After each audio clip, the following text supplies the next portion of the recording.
Bienvenidos a Lo Simple No Vale. Hoy tengo el placer de contar con Pedro Martín, también conocido como Pedrito Números. ¿Qué tal estás?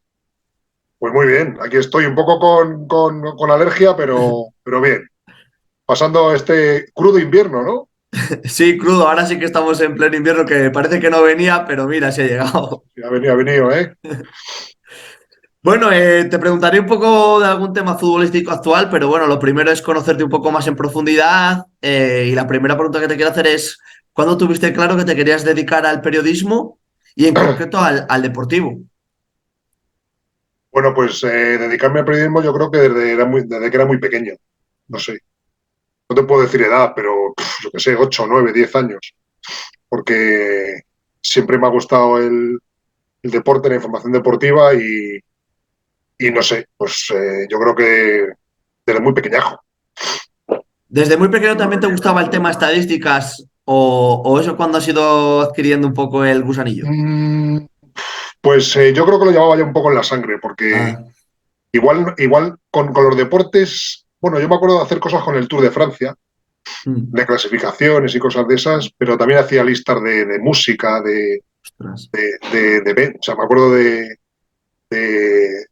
entonces era muy importante la venta de los discos, ¿sabes? Ahora ya casi no se compran ni se venden, pero en aquella época y había listas de los más vendidos en España y cosas de esas.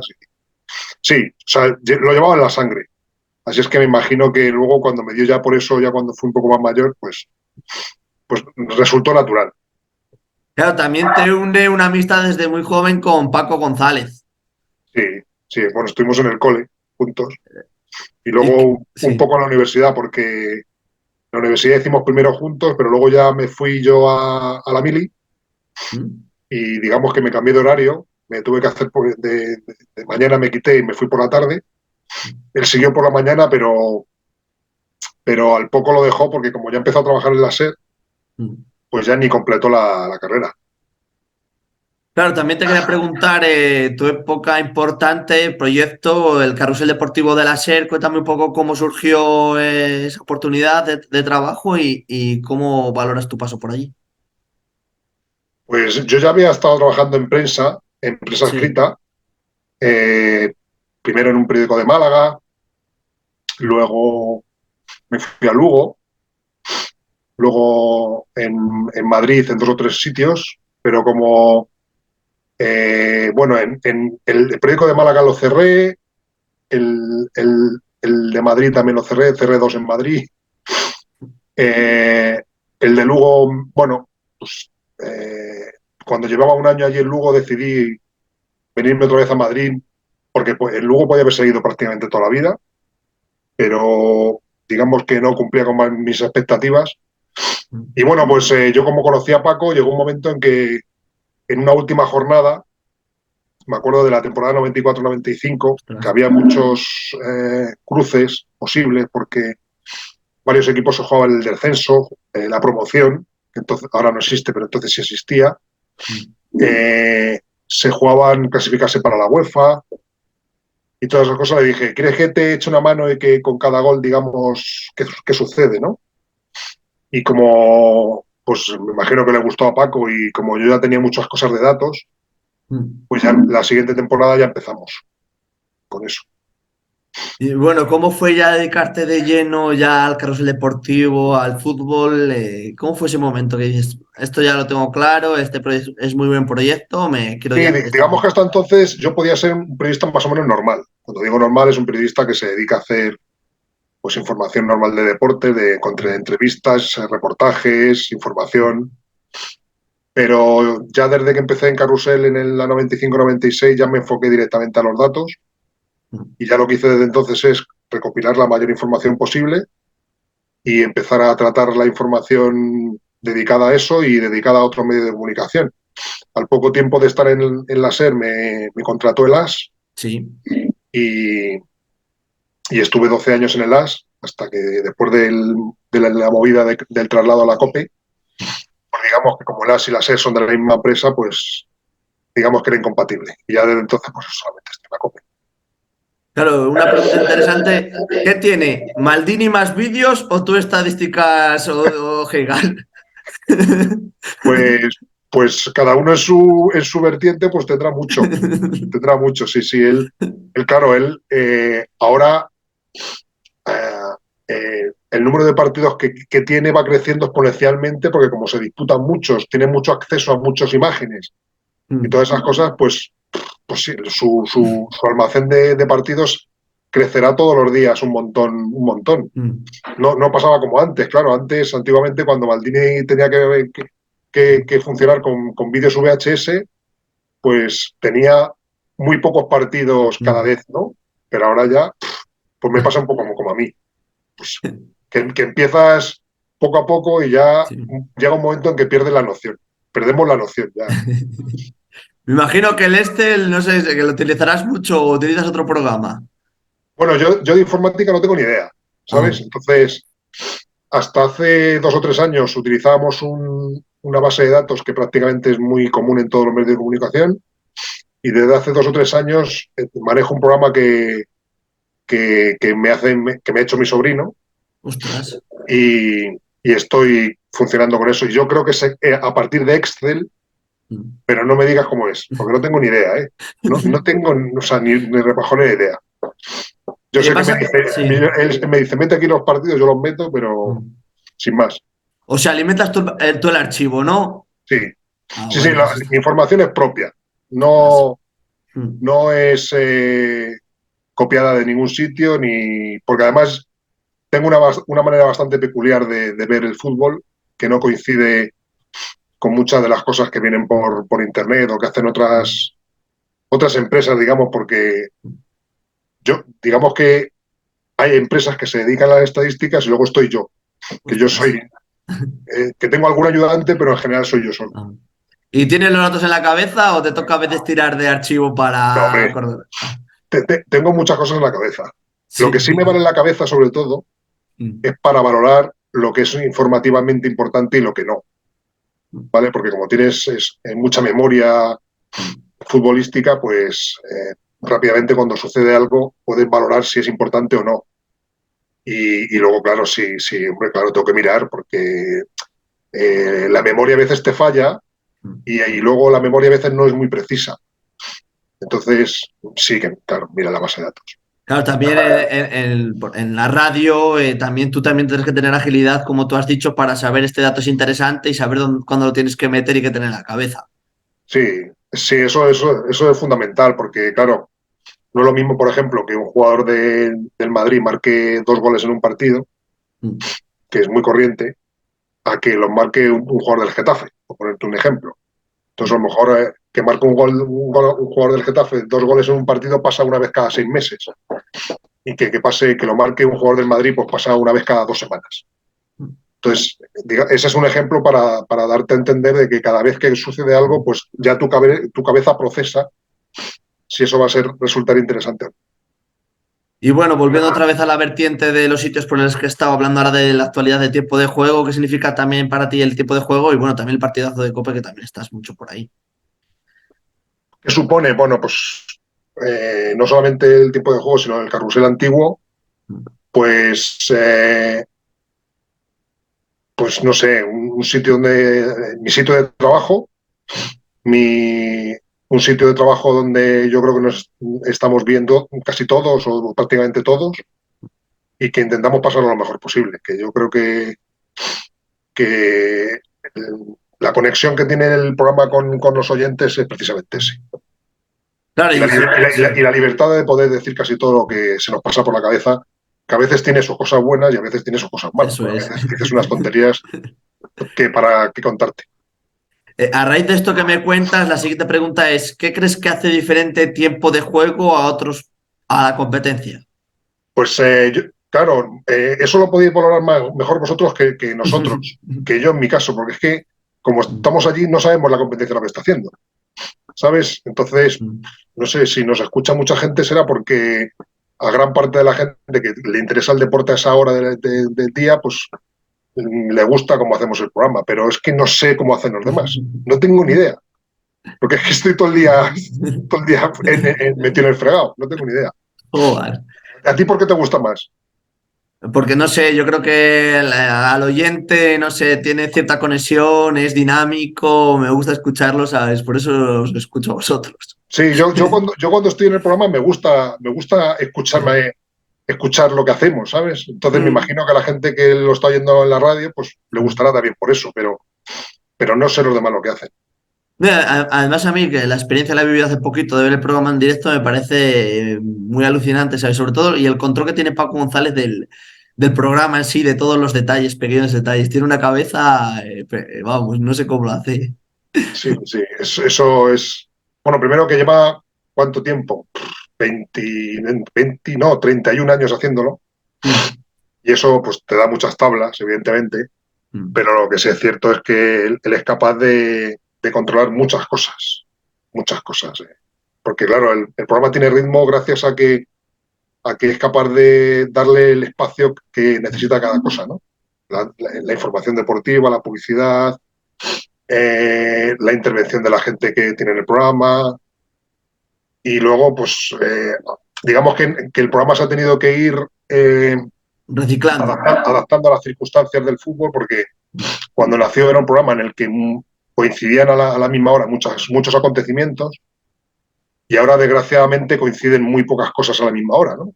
Con lo cual, eh, antes la misma información deportiva ya te daba todo lo que necesitabas, y ahora la información deportiva no te da todo lo que necesitas para Claro. hacer interesante el programa, ¿no? Entonces, bueno, pues tienes que recurrir o a cosas que no tienen que ver con el deporte, o a otros deportes alternativos al fútbol, o a otras cosas que no tienen que ver con la información deportiva en sí misma, sino que yo que sé, pues se le ocurre a uno decir una tontería, y a partir de esa tontería surge un tema, y esto a lo mejor estar 10 minutos o 15 minutos hablando de ese tema porque el partido no es muy interesante. Porque si el partido resulta muy interesante, pues al final pues te da vidilla el partido. Mm. Pero bueno, a veces los partidos salen malos y hay que hacer cosas. Sí, eso es, eso es. Claro, te quería preguntar si con todas las nuevas tecnologías no has sentido la inquietud de la televisión, un canal de YouTube, Twitch, no sé. Pues a veces sí que me lo planteo, pero es que como tengo tan poco tiempo, Mm. pues es que al final digo, este año voy a hacer unos vídeos. Y yo me acuerdo que hice unos vídeos, ¿sabes cuándo? En la pandemia. Ostras.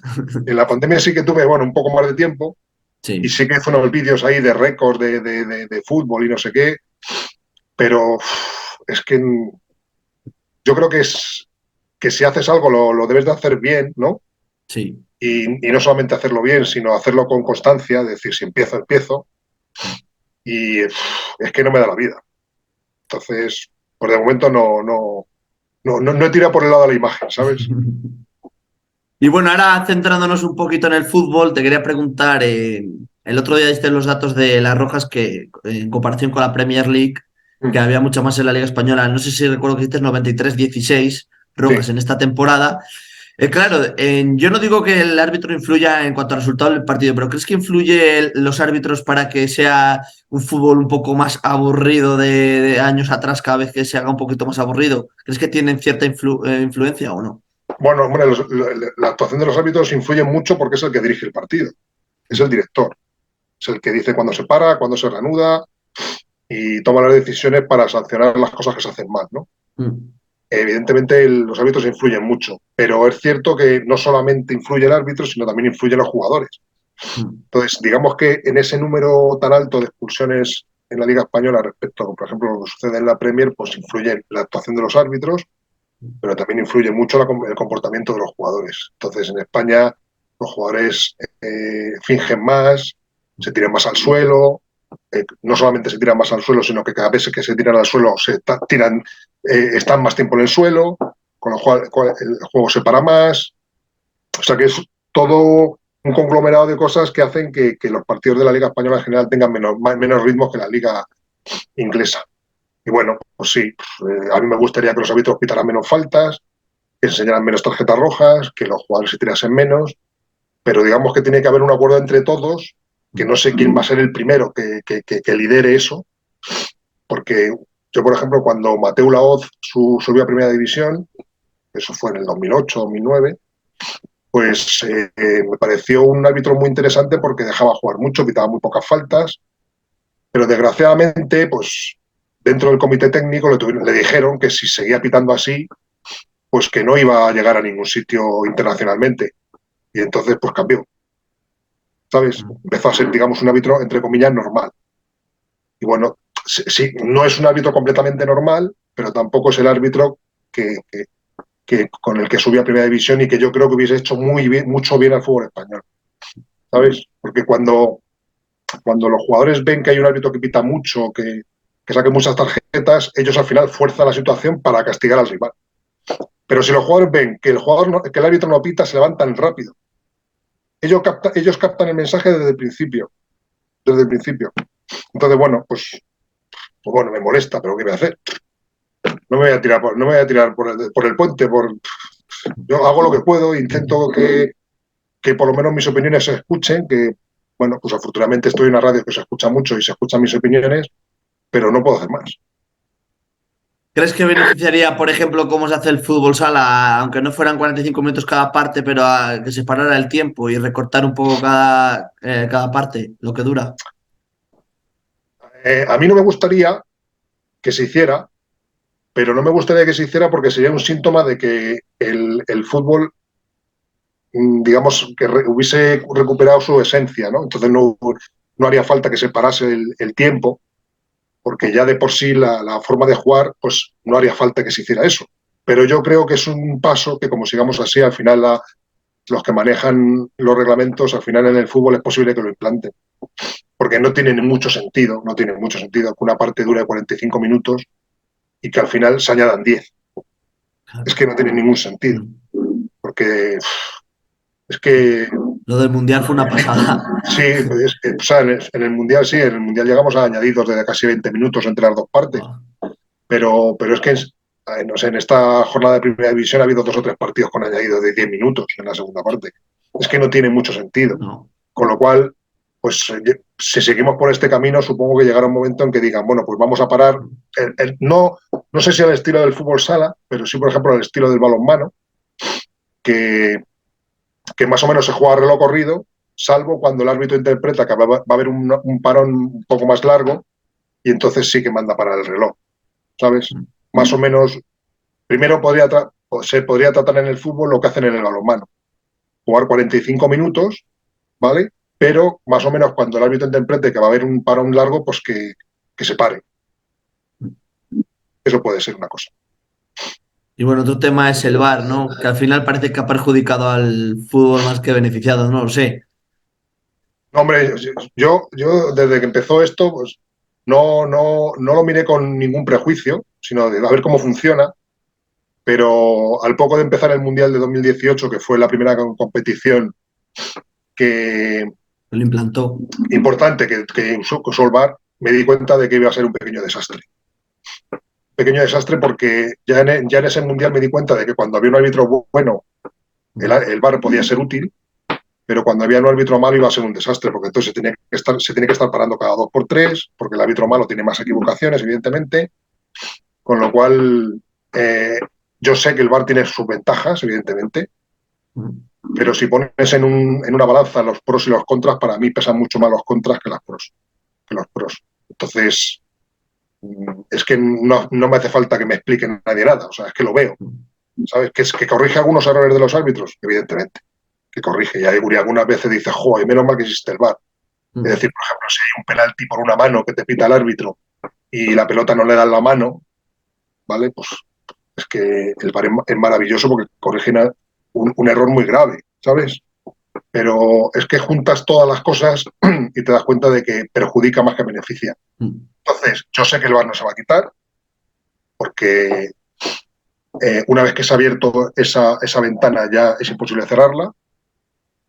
También, entre otras cosas, porque hay muchos intereses económicos. O sea, hay mucha gente, muchas empresas que están viviendo ya de eso. Los árbitros, por ejemplo, es una de los gremios futbolísticos que más se está beneficiando del VAR, porque cada vez hay más árbitros viviendo de eso, incluso después de dejar su actividad arbitral normal, es decir, están en el campo del terreno de juego, tienen una vía para una salida más de trabajo después de eso. Entonces, lo único que pretendo es que se cambie un poco, o que se utilice menos, que yo creo que es una tendencia que las autoridades deportivas se están dando cuenta y que, por ejemplo, en la Liga de Campeones se nota, que se utiliza mucho menos, solamente cuando hay un error muy, muy claro, o que lleguen a un punto en que se den cuenta de que la arbitrariedad que tiene ahora mismo el VAR, por qué entra en unas cosas, otras no, porque a veces por esto, a veces no por esto, por qué... eso es lo que la gente sobre todo no entiende, por qué entra a veces sí, otras no, por qué entra a pitar las manos y luego los agarrones, por qué en esta falta que me parece muy, muy clara no entra y en otra que parece menos clara sí entra. Entonces, una de las soluciones que podría tener eso es que se hiciera, como hay en el hockey sobre hierba, una opción de VAR para cada equipo y que si tú la ganas la sigues manteniendo y si la pierdes, pues ya no tienes más. O sea, que seas tú el que elija la opción, el equipo, la opción de revisar algo, ¿vale? Y entonces digamos que el árbitro pitaría como ha pitado siempre, porque él tendría que seguir tomando sus decisiones y que luego, después de las decisiones que haya tomado el árbitro, los equipos, que entonces se implicarían ellos en la revisión, y no como ahora, que están un poco como pasmarotes diciendo a ver qué hace el árbitro, con lo cual fuerzan la situación, fuerzan las faltas, fuerzan las tarjetas, fuerzan todo, pensando que el árbitro lo va a poder revisar, en cambio de la otra manera no. Tú sabes que vas a tener una opción, con lo cual no tienes que forzar nada. Ya vas a pedir tú directamente lo que sea, ¿no? Entonces, esa podría ser una posible solución. Bueno, a ver lo que hacen, pero pues no sé lo que harán. Y bueno, para ir terminando las dos últimas preguntas, no sé si has visto algo de la Kings League que se ha vuelto tan famosa. Pues no he visto, bueno, si dijera que no he visto absolutamente nada, mentiría, pero por ejemplo, subo a la redacción cuando estoy, o sea, subo desde donde está el estudio de COPE y subo a la redacción y a lo mejor hay alguna pantalla de algún compañero que tiene puesta la Kings League. Entonces paso por delante y veo 2 segundos. Pero es que no sé nada, no tengo. El otro día estuvo jugando Ronaldinho, creo, ¿no? Sí, sí, estuvo jugando Ronaldinho. Pues creo que vi a Ronaldinho 2 segundos. Joder. Pero no sé más, ¿eh? No sé más. Y la última pregunta que te hago es, ¿crees que va a haber otra evolución de la radio o hacia dónde va encaminada con todas las tecnologías que hay, YouTube, Twitch? ¿Crees que va a seguir existiendo de la misma forma o crees que va a haber también algún cambio, no sé, hacia alguna dirección? Pues, bueno, afortunadamente la radio, después de todas las movidas que ha habido, o sea, cambios en la forma de comunicar en los últimos años, digamos que ha sobrevivido, lo cual ya es un buen síntoma, ¿vale? Y, por ejemplo, en el tema deportivo, pues, por ejemplo, en lo que es el programa nuestro, no creo que cambie mucho, porque es que el formato te lo da la propia actualidad, ¿no? Mm. Lo que sí puede cambiar un poco es el formato de, por ejemplo, programas como El Partidazo, que antiguamente, cuando digo antiguamente es hace 20, 30 años, cuando estaba García, cuando estaba De la Morena, pues digamos que eran programas más informativos, más, mmm, más espesos, digamos. Por ejemplo, José María García podía estar una hora entera con un tema, dale que te pego, pim, pim, pim, pim. Y luego llegó De la Morena con otra aire un poco más fresco, más desenfadado, ¿no? Pero digamos que los dos programas en sí mismos, pues más o menos se parecían. Digamos que eran unos programas que no se ceñían exactamente a la información, porque se suponía que a esas horas de la noche, a las 12 de la noche, la gente más o menos estaba enterada de casi todas las cosas importantes. Entonces daban otra visión, no sé qué. Pero ¿qué tenían esos programas en general? Que tenían protagonistas, ¿sabes? Podían disponer de protagonistas. ¿Por qué? Porque los jugadores estaban... podía llamar a esas horas, los departamentos de comunicación de los clubes no eran tan severos, pero es que ahora el problema es que disponemos de muy pocos protagonistas, con lo cual lo que ha crecido es el número de tertulianos porque hay que llenar 2 horas de programa y como no tienes protagonistas en general, porque tener, yo qué sé, tener una entrevista con un futbolista importante, es que a lo mejor tienes 2 al año, Sí. ¿sabes? Entonces, pues digamos que ese tipo de programas se van a tener que ir adaptando pues a cómo vaya siguiendo la sociedad, el deporte Mm. y tal. Pero digamos que el nuestro Pues hay un partido, lo narras, tiras para adelante y poco más. Pero vamos, la capacidad de adaptación de la radio a la sociedad, si ha sobrevivido es porque lo ha hecho. Pues Pedro, no sé si quieres añadir alguna cosa más, si no, muchísimas gracias por Pues compartir tu nada, tiempo conmigo. darte un saludo a ti, a todos los zamoranos, que aguantes el tipo, que desde Madrid que sepáis que no os olvidamos, que ya sabemos que estáis ahí pocos, pero, pero como en los fuertes del oeste, aguantando el tipo allí como sea. Sí, Y nada, vosotros sois, aunque sea un poco de pelota, vosotros sois la esencia del país, o sea, hay que aguantar. muchas gracias. ¿Eh? Pues Pedro, muchísimas gracias y un fuerte abrazo y mucha suerte y a seguirte escuchándote en la radio. Igualmente, que así sea. Un abrazo. Adiós.